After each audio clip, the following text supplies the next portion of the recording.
Return on investment. It's the ultimate driver of any corporate decision. In 2005, Chanel invested in an ad starring Nicole Kidman.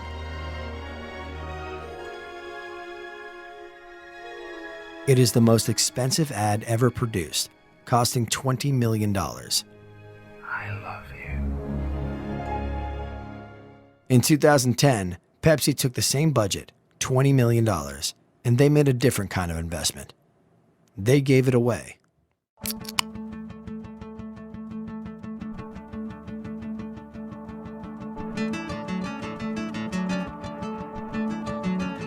Every month, Pepsi accepted 1,000 proposals for projects that refreshed the world. The best proposals were chosen by audience vote to receive grant money. We were all thinking, okay, are we gonna get enough submissions? 16 hours, poof, it exploded in 16 hours. We had the submissions actually shut down because we hit our quota. And then the next month, it happened in 16 minutes.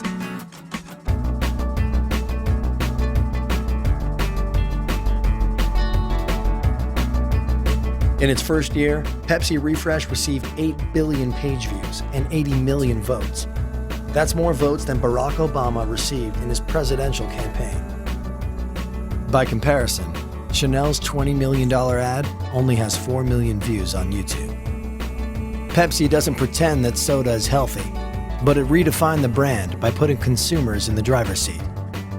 It was less about, hey, let's do good for the sake of doing good, but let's create a platform so that our consumers can bring to life what they want and their passion. You know, I spent a lot of my time going around, meeting with some of the participants in it, winners, and people would hug me. I've never been hugged for any work that I've ever done I barely get hugged at home. This is kind of where I grew up. I was a geek, I was a nerd, I was a programmer, developer. And then I came out of school and it was the boom of the internet. And there were parties and it was amazing, and there was this weird exuberance that we could change the world, right? And then all of a sudden we created display media. And we all of a sudden took an old concept called display, these ads, and we plugged it into this medium that could have changed the world, right?